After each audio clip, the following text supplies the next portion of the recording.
ओम श्री बृहस्पति नमः। आप सभी का मेरे YouTube चैनल पर हार्दिक स्वागत है। आज सुनिए बृहस्पति देवता की कथा। आज की कथा प्रारंभ करने से पहले आप सभी से अनुरोध है, कमेंट बॉक्स में बृहस्पति देवता की जय जरूर लिखिएगा। अथ श्री बृहस्पतिवार व्रत कथा। भारतवर्ष में एक प्रतापी और दानी राजा राज्य करता था। वह नित्य गरीबों और ब्राह्मणों की सहायता करता था। ये बात उसकी रानी को अच्छी नहीं लगती।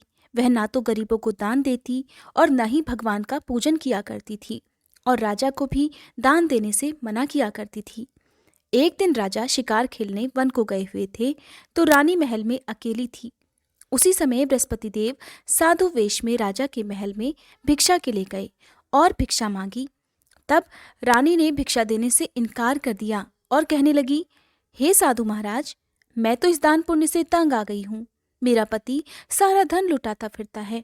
मेरी इच्छा है हमारा सारा धन नष्ट हो जाए, फिर ना रहेगा बांस और ना बजेगी बांसुरी। साधु ने कहा, देवी तुम तो बड़ी विचित्र हो। धन संतान तो सभी चाहते हैं, पुत्र और लक्ष्मी तो पापी के घर में भी होनी चाहिए।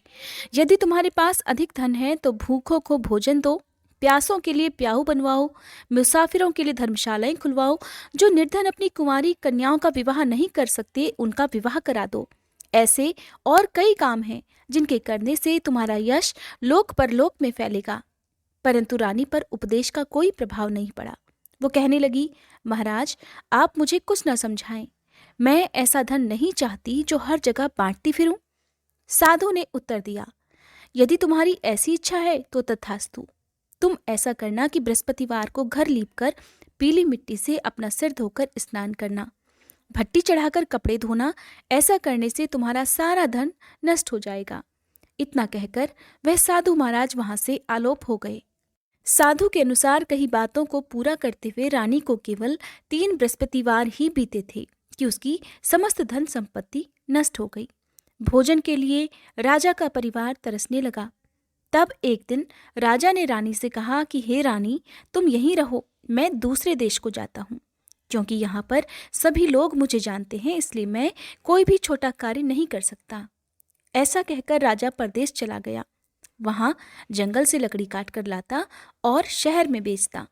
इस तरह वह अपना जीवन व्यतीत करने लगा। इधर राजा के परदेश जाते ही रानी और दासी दुखी रहने लगी। एक बार जब रानी और दासी को 7 दिन तक बिना भोजन के रहना पड़ा, तब रानी ने अपनी दासी से कहा, हे दासी, पास ही के नगर में मेरी बहन रहती है। वह बड़ी धनवान है। तू उसके पास जा और कुछ ले आ, ताकि थोड़ी बहुत गुजर बसर हो जाए। दासी रानी की बहन के पास गई। उस दिन गुरुवार था और रानी की बहन उस समय बृहस्पतिवार व्रत की कथा सुन रही थी। दासी ने रानी की बहन को अपनी रानी का संदेश दिया, लेकिन रानी की बड़ी बहन ने कोई उत्तर नहीं दिया। जब दासी को रानी की बहन से कोई उत्तर नहीं मिला तो वह बहुत दुखी हुई। उसे क्रोध भी आया। दासी ने वापस आकर रानी को सारी बात बता दी। सुनकर रानी अपने भाग्य को कोसने लगी। उधर रानी की बहन ने सोचा कि मेरी बहन की दासी आई थी, परंतु मैं उससे नहीं बोली, इससे वह बहुत दुखी हुई होगी। कथा सुनकर और पूजन समाप्त करके वह अपनी बहन के घर आई और कहने लगी, हे बहन, मैं बृहस्पतिवार का व्रत कर रही थी। तुम्हारी दासी मेरे घर आई थी, परंतु जब तक कथा होती है तब तक ना तो उठते हैं और ना ही बोलते हैं, इसलिए मैं नहीं बोली। कहो, दासी क्यों गई थी? रानी बोली, बहन तुमसे क्या छुपाऊं, हमारे घर में खाने तक को अनाज नहीं था। ऐसा कहते कहते रानी की आंखें भर आई। उसने दासी समेत पिछले 7 दिनों से भूखे रहने की बात अपनी बहन को विस्तार पूर्वक सुना दी। रानी की बहन बोली, देखो बहन, भगवान बृहस्पति देव सबकी मनोकामनाओं को पूर्ण करते हैं। देखो, शायद तुम्हारे घर में अनाज रखा हो। पहले तो रानी को विश्वास नहीं हुआ, पर बहन के आग्रह करने पर उसने अपनी दासी को अंदर भेजा तो उसे सचमुच अनाज से भरा एक घड़ा मिल गया। ये देखकर दासी को बड़ी हैरानी हुई। दासी रानी से कहने लगी, हे रानी, जब हमको भोजन नहीं मिलता तो हम व्रत ही तो करते हैं, इसलिए क्यों ना इनसे व्रत और कथा की विधि पूछ ली जाए, ताकि हम भी व्रत कर सकें। तब रानी ने अपनी बहन से बृहस्पतिवार व्रत के बारे में पूछा। उसकी बहन ने बताया, बृहस्पतिवार के व्रत में चने की दाल और मुनक्का से विष्णु भगवान का केले की जड़ में पूजन करें और दीपक जलाएं। व्रत कथा सुने और पीला भोजन ही करें। इससे बृहस्पति देव प्रसन्न होते हैं। व्रत और पूजन विधि बताकर रानी की बहन अपने घर को लौट गई। 7 दिन के बाद जब गुरुवार आया तो रानी और दासी ने व्रत रखा। घुड़साल में जाकर चना और गुड़ लेकर आई। फिर उससे केले की जड़ और विष्णु भगवान का पूजन किया। अब पीला भोजन कहाँ से आए? इस बात को लेकर दोनों बहुत दुखी थी। क्योंकि उन्होंने व्रत रखा था, इसलिए बृहस्पति देव उनसे प्रसन्न थे। इसलिए बृहस्पति देव एक साधारण व्यक्ति का रूप धारण कर 2 थालों में सुंदर पीला भोजन दासी को दे गए। भोजन पाकर दासी प्रसन्न हुई और फिर रानी के साथ मिलकर भोजन ग्रहण किया। उसके बाद वे सभी गुरुवार को व्रत और पूजन करने लगी। बृहस्पति भगवान की कृपा से उनके पास फिर से धन संपत्ति आ गई, परंतु रानी फिर से पहले की तरह आलस करने लगी। तब दासी कहने लगी, देखो रानी, तुम पहले भी इसी प्रकार आलस करती थी। तुम्हें धन रखने में कष्ट होता था, इसी कारण सभी धन नष्ट हो गया। और अब जब भगवान बृहस्पति की कृपा से हमें धन मिला है तो तुम्हें फिर से आलस्य होता है। रानी को समझाते हुए दासी कहती है कि बड़ी मुसीबतों के बाद हमने यह धन पाया है, इसलिए हमें दान पुण्य करना चाहिए, भूखे मनुष्यों को भोजन कराना चाहिए और धन को शुभ कार्यों में खर्च करना चाहिए, जिससे तुम्हारे कुल का यश बढ़ेगा, स्वर्ग की प्राप्ति होगी और पितृ प्रसन्न होंगे। दासी की बात मानकर रानी अपना धन शुभ कार्यों में खर्च करने लगी, जिससे पूरे नगर में उसका यश फैलने लगा। उधर एक दिन राजा दुखी होकर जंगल में एक पेड़ के नीचे आसन जमाकर बैठ गया। वह अपनी दशा को याद करके व्याकुल होने लगा। उस दिन बृहस्पतिवार का दिन था। एकाएक उसने देखा कि निर्जन वन में एक साधु प्रकट हुए। वह साधु वेश में स्वयं बृहस्पति देवता थे। लकड़हारे के सामने आकर बोले, हे लकड़हारे, इस सुनसान जंगल में तू चिंतामगन क्यों बैठा है? लकड़हारे ने दोनों हाथ जोड़कर प्रणाम किया और उत्तर दिया, महात्मा जी, आप सब कुछ जानते हैं, मैं क्या कहूँ? यह कहकर रोने लगा और साधु को अपनी आत्मकथा सुनाई। महात्मा जी ने कहा, तुम्हारी स्त्री ने बृहस्पति के दिन भगवान बृहस्पति का निरादर किया है, जिसके कारण रुष्ट होकर उन्होंने तुम्हारी यह दशा कर दी। अब तुम चिंता को दूर करके मेरे कहने पर चलो तो तुम्हारे सब कष्ट दूर हो जाएंगे और भगवान पहले से भी अधिक संपत्ति देंगे। तुम बृहस्पति के दिन कथा किया करो, 2 पैसे के चने मुनक्का लाकर उसका प्रसाद बनाओ और शुद्ध जल से लोटे में शक्कर मिलाकर अमृत तैयार करो। कथा के बाद अपने सारे परिवार और सुनने वाले प्रेमियों में अमृत और प्रसाद बांटकर आप भी ग्रहण करो। ऐसा करने से भगवान तुम्हारी सब मनोकामनाएं पूर्ण करेंगे। साधु के ऐसे वचन सुनकर लकड़हारा बोला, हे प्रभु, मुझे लकड़ी बेचकर इतना पैसा नहीं मिलता जिससे भोजन के उपरांत मैं कुछ बचा सकूं। मैंने रात्रि में अपनी स्त्री को व्याकुल देखा है। मेरे पास कुछ भी नहीं जिससे मैं उसकी खबर मंगा सकूं। साधु ने कहा, हे लकड़हारे, तुम किसी बात की चिंता मत करो। बृहस्पति के दिन तुम रोजाना की तरह लकड़ियां लेकर शहर को जाओ। तुमको रोज से 2 गुना धन प्राप्त होगा, जिससे तुम भली भांति भोजन कर लोगे और बृहस्पति देव की पूजा का सामान भी आ जाएगा। इतना कहकर साधु अंतर्ध्यान हो गए।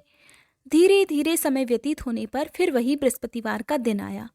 लकड़हारा जंगल से लकड़ी काटकर किसी शहर में बेचने गया। उसे उस दिन और दिन से अधिक पैसा मिला। राजा ने चना गुड़ आदि लाकर गुरुवार का व्रत किया। उस दिन से उसके सभी क्लेश दूर हुए, परंतु जब दोबारा गुरुवार का दिन आया तो बृहस्पतिवार का व्रत करना भूल गया। इस कारण बृहस्पति भगवान नाराज हो गए। उस दिन उस नगर के राजा ने विशाल यज्ञ का आयोजन किया और शहर में यह घोषणा करा दी कि कोई भी मनुष्य अपने घर में भोजन न बनावे, न आग जलावे। समस्त जनता मेरे यहाँ भोजन करने आवे। इस आज्ञा को जो नहीं मानेगा उसे फांसी की सजा दी जाएगी। इस तरह की घोषणा संपूर्ण नगर में करवा दी गई। राजा की आज्ञा अनुसार शहर के सभी लोग भोजन करने गए, लेकिन लकड़हारा कुछ देर से पहुंचा, इसलिए राजा उसको अपने साथ घर लिवा ले गए और ले जाकर भोजन करा रहे थे तो रानी की दृष्टि उस खूंटी पर पड़ी जिस पर उसका हार लटका हुआ था। वह वहां पर दिखाई नहीं दिया। रानी ने निश्चय किया कि मेरा हार इस मनुष्य ने ही चुरा लिया है। उसी समय सिपाहियों को बुलाकर उसको कारागार में डलवा दिया। अब जब लकड़हारा कारागार में पड़ गया तो बहुत दुखी होकर विचार करने लगा कि न जाने कौन से पूर्व जन्म के कर्म से मुझे यह दुख प्राप्त हुआ है, और उसी साधु को याद करने लगा जो कि जंगल में मिला था। उसी समय तत्काल बृहस्पति देव साधु के रूप में प्रकट हुए और उसकी दशा को देखकर कहने लगे, अरे मूर्ख, तूने बृहस्पति देव की कथा नहीं करी, इस कारण तुझे दुख प्राप्त हुआ है। अब चिंता मत कर, बृहस्पतिवार के दिन कारागार के दरवाजे पर 4 पैसे पड़े मिलेंगे, उनसे तू बृहस्पति देव की पूजा करना, तेरे सभी कष्ट दूर हो जाएंगे। बृहस्पति के दिन उसे 4 पैसे पड़े मिले। लकड़हारे ने कथा कही। उसी रात्रि को बृहस्पति देव ने उस नगर के राजा को स्वप्न में कहा, हे राजा, तुमने जिस आदमी को कारागार में बंद कर दिया है वह निर्दोष है, वह राजा है, उसे छोड़ देना। रानी का हार उसी खूंटी पर लटका है, अगर तू ऐसा नहीं करेगा तो मैं तेरे राज्य को नष्ट कर दूंगा। इस तरह रात्रि के स्वप्न को देखकर राजा प्रातःकाल उठा और खूंटी पर हार देखकर लकड़हारे को बुलाकर क्षमा मांगी और लकड़हारे को योग्य सुंदर वस्त्र आभूषण देकर विदा कर दिया। बृहस्पति देव की आज्ञा अनुसार लकड़हारा अपने नगर को चल दिया। राजा जब अपने नगर के निकट पहुंचा तो उसे बड़ा आश्चर्य हुआ। नगर में पहले से अधिक बाग, तालाब, कुएं और बहुत सी धर्मशाला, मंदिर आदि बन गई हैं। राजा ने पूछा, यह किसका बाग और धर्मशाला है? तब नगर के सब लोग कहने लगे, ये सब रानी और बांदी के हैं। तो राजा को आश्चर्य हुआ और गुस्सा भी आया। जब रानी ने यह खबर सुनी कि राजा आ रहे हैं तो उन्होंने बांदी से कहा कि हे दासी, देख, राजा हमको कितनी बुरी हालत में छोड़ गए थे। हमारी ऐसी हालत देखकर वह लौट ना जाए, इसलिए तू दरवाजे पर खड़ी हो जा। आज्ञा अनुसार दासी दरवाजे पर खड़ी हो गई। राजा आए तो उन्हें अपने साथ लिवा लाई। तब राजा ने क्रोध करके अपनी रानी से पूछा कि यह धन तुम्हें कैसे प्राप्त हुआ है? तब उन्होंने कहा, हमें यह सब धन बृहस्पति देव के इस व्रत के प्रभाव से प्राप्त हुआ है। राजा ने निश्चय किया कि 7 रोज बाद तो सभी बृहस्पति देव का पूजन करते हैं, परंतु मैं प्रतिदिन दिन में 3 बार कहानी और रोज व्रत किया करूंगा। अब हर समय राजा के दुपट्टे में चने की दाल बंधी रहती और दिन में 3 बार कहानी कहता। एक रोज राजा ने विचार किया कि चलो अपनी बहन के यहाँ हो आवे। इस तरह निश्चय कर राजा घोड़े पर सवार होकर अपनी बहन के यहाँ को चलने लगा। मार्ग में उसने देखा कि कुछ आदमी एक मुर्दे को लिए जा रहे हैं। उन्हें रोककर राजा कहने लगा, अरे भाइयों, मेरी बृहस्पति देव की कथा सुन लो। वे बोले, लो, हमारा तो आदमी मर गया है, इसको अपनी कथा की पड़ी है। परंतु कुछ आदमी कहने लगे, अच्छा कहो, हम तुम्हारी कथा भी सुनेंगे। राजा ने दाल निकाली और जब कथा आधी हुई थी कि मुर्दा हिलने लग गया। जब कथा समाप्त हो गई तो राम राम करके वो मनुष्य उठ खड़ा हुआ। आगे मार्ग में उसे एक किसान खेत में हल चलाता मिला। राजा ने उसे देखा और उससे बोले, अरे भैया, तुम मेरी बृहस्पतिवार की कथा सुन लो। किसान कहने लगा, जब तक मैं तेरी कथा सुनूंगा तब तक 4 हरैया जोत लूंगा, जा अपनी कथा किसी और को सुनाना। इस तरह राजा आगे चलने लगा। राजा के हटते ही बैल पछाड़ खाकर गिर गए और किसान के पेट में बड़ी जोर का दर्द होने लगा। उसी समय उसकी माँ रोटी लेकर आई। उसने जब यह देखा तो अपने पुत्र से सब हाल पूछा और बेटे ने सभी हाल कह दिया। तो बुढ़िया दौड़ी दौड़ी उस घुड़सवार के पास गई और कहने लगी, मैं तेरी कथा सुनूंगी, तू अपनी कथा मेरे खेत पर चलकर ही कहना। राजा ने बुढ़िया के खेत पर जाकर कथा कही, जिसके सुनते ही वह बैल उठ खड़े हुए और किसान के पेट का दर्द भी बंद हो गया। अब राजा अपनी बहन के घर पहुंचा। बहन ने अपने भाई की खूब मेहमानी की। दूसरे रोज प्रातःकाल राजा जगा तो वह देखने लगा कि सब लोग भोजन कर रहे हैं। राजा ने अपनी बहन से कहा, ऐसा कोई मनुष्य है जिसने भोजन ना किया हो? मेरी बृहस्पतिवार की कथा सुन ले। बहन बोली, हे भैया, यह देश ऐसा ही है कि पहले यहाँ लोग भोजन करते हैं, बाद में अन्य काम करते हैं। अगर कोई पड़ोस में हो तो देखाऊं।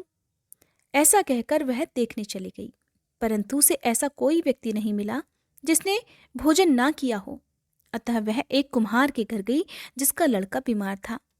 उसे मालूम हुआ उसके यहाँ 3 रोज से किसी ने भोजन नहीं किया है। रानी ने अपने भाई की कथा सुनने के लिए कुम्हार से कहा तो वह तैयार हो गया। राजा ने जाकर बृहस्पतिवार की कथा कही, जिसको सुनकर उसका लड़का ठीक हो गया। अब तो राजा की प्रशंसा होने लगी। एक रोज राजा ने अपनी बहन से कहा, हे बहन, हम अपने घर को जाएंगे, तुम भी तैयार हो जाओ। राजा की बहन ने अपनी सास से कहा। सास ने कहा, हाँ चली जा, परंतु अपने लड़कों को मत ले जाना, क्योंकि तेरे भाई की कोई औलाद नहीं है। बहन ने अपने भैया से कहा, हे भैया, मैं तो चलूंगी, पर कोई बालक नहीं जाएगा। राजा कहने लगा, जब कोई बालक नहीं चलेगा तब तुम भी क्या करोगी? बड़े दुखी मन से राजा अपने नगर को लौट आया।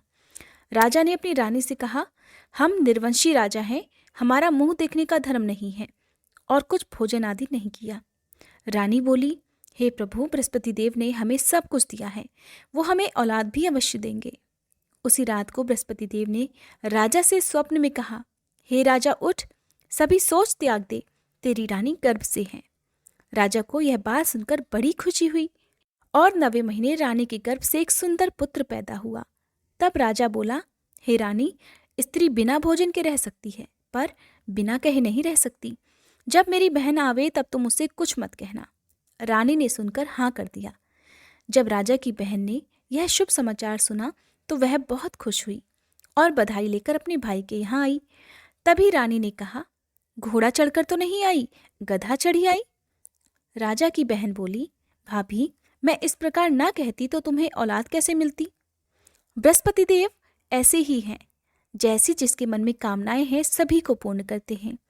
जो सद्भावना पूर्वक बृहस्पतिवार का व्रत करता है और कथा पढ़ता है अथवा सुनता है और दूसरों को सुनाता है, बृहस्पति देव उसकी सभी मनोकामनाएं पूर्ण करते हैं। बोलिए बृहस्पति देवता की जय।